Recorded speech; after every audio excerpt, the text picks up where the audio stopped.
What's up, ladies and gentlemen? Welcome back to the Brandon Coin YouTube channel, and today we have a 1660 Ti that has been well used. Check it out. So both of these fans are pretty much dead as a doornail. It has to sit in front of this fan to be able to stay alive, because otherwise it doesn't get any airflow whenever the fan's starting to lock up.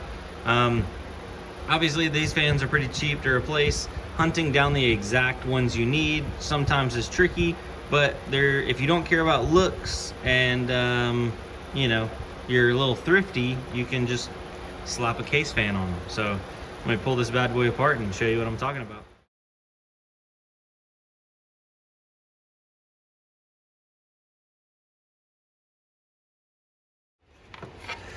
All right, she ain't pretty, she ain't glamorous, but that should get the job done. Luckily, it just uses a normal fan header, and on a lot of the riserless motherboards, they'll have extra fan slots somewhere behind where the PCI Express slots go in. So I try to put the wire at the back. Now, this is slightly bigger than a dual slot card, so this would need to go as potentially the last card.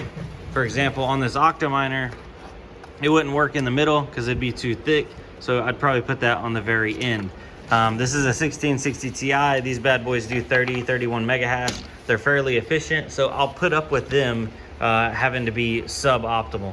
Now, I can keep this and I could replace these fans, but I'm gonna be honest, this card has ROI'd itself many times over, and she's never leaving the mines. She's staying in the mines. So a lot of people are concerned about replacing the fans and keeping them original, because if they want like resale value. But yeah, this one's probably gonna die in the mines, so it doesn't bother me. Now, a lot of times people are like, how do you mount them? And I used to mount them with zip ties, but if you'll notice, depending on what kind of aluminum heatsink or what kind of heatsink you have, you can take let me find one of the screws that I like to use.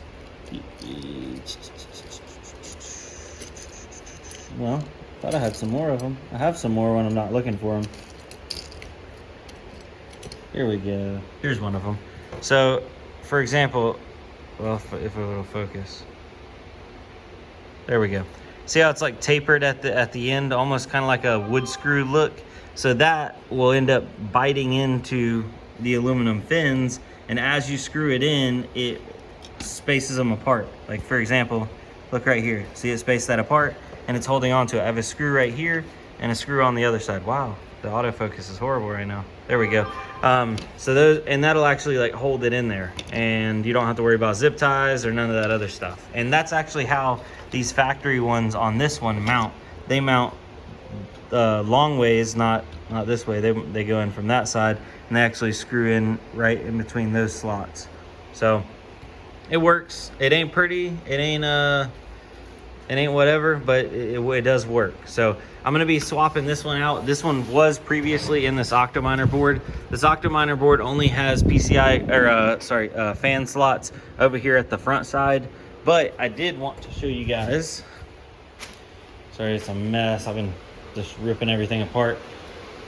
These riserless boards right here, and if you'll look in between the cards, they have a fan plug in between. I think it's up underneath those cards, but it's like every other card's got a fan slot. So I'm gonna be, not this rig because that's a matching rig and I want to keep that one original, but one of the other rigs that has different cards mix and match inside of it, I'm going to be pulling one of those out and putting the other one in there. And these rigs have more space in between the cards. So these are dual slot cards, and look, they have like another space. So this is like triple spacing on that motherboard. So yeah, that 1660 Ti is going to be swapped out with something else. Figured I would give this fan a try just to make sure everything's good on it. And a lot of people are like, oh, don't you have to cool the entire heatsink? On a lot of these smaller cards, 1660 Supers, TIs, anything on the lower end, as long as you have air passing across these heat sinks in some way, it'll keep it plenty cool. So yeah, that's not even an issue at this point. I had that fan on low, just blowing air by it, and it was able to keep that card running pretty much ice cold. So now that I know that fan works, I'm gonna pull it out of here.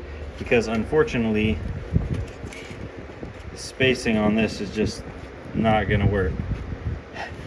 That would not work out very well. It will technically fit, but if I bend them away from each other, but I just don't like that.